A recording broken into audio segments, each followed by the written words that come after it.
There's one way to get second citizenship that almost no one ever talks about, and that's citizenship by marriage.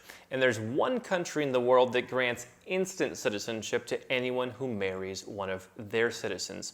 I'm going to tell you what it is in this video.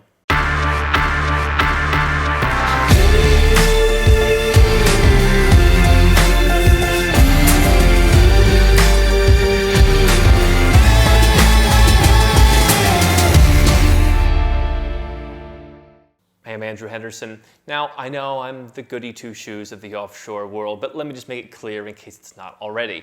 We don't marry people for visas, we don't marry people for passports, not only because, oh, they're going to take me to the cleaners in divorce court, but because having immigration attorneys in my network and having immigration attorneys who are friends for over a decade, I hear all the stories. Governments of the world do not treat people who commit immigration fraud very kindly. Let's not do that, please. Let's not marry people for a passport and pretend to live with them. But I'm going to tell you where you can go, and maybe you meet that special someone. So, citizenship by marriage is possible. Generally, there's a fast track. Not in all countries, but in a number of them, there's a fast track for people who get married to a citizen. So, you can get a residence permit generally to that country, sometimes temporary, sometimes permanent. Every country has their own procedures.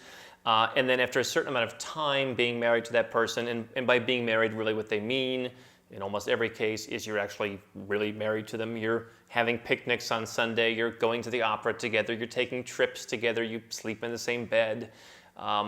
That's what they're looking for. After a certain amount of time, often faster than regular naturalization, you can qualify for citizenship by naturalization. We're currently working with a French couple. One of the people is French.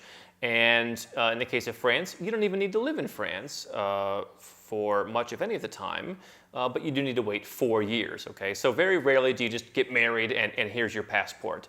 That used to be the case in Armenia, interestingly. Now it takes a couple of years there. But most countries that did ever have this, the few that did, got rid of it. What you'll generally see is situations like the one in France. Sometimes other countries have like a 3-year trajectory. I believe Serbia has a 3-year plan, which is faster than the normal plan. In Brazil, which is talked about a lot on the internet, it's a 1-year plan. If you marry a Brazilian, you can get married in 1 year. And again, every country has different standards for, like in Brazil, generally speaking, you actually need to be there a substantial part of the time. In France, not so much. In other countries, not so much. The trend I see is countries are tightening up their laws to where you can't just get married and never be there. You do need to spend some time there. Or have a common child together. Sometimes that really is the icing on the cake. The one country, however, where they just threw out the rule book and said, you get married, here's your passport, is Cape Verde. Now, obviously, the Cape Verde is, if you don't know where it is, it's off the coast of Africa, West Africa. It's an archipelago with about 500,000 people on it.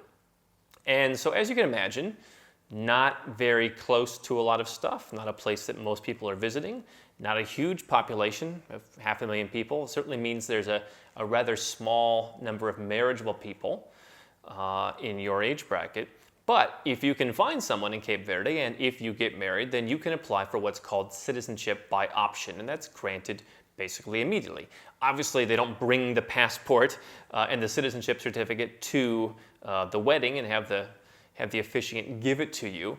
But once you are married, same way you could the next day in many other countries go and apply for residence, here you can just apply for citizenship. And so it's a very fast way to get your hands on a second passport.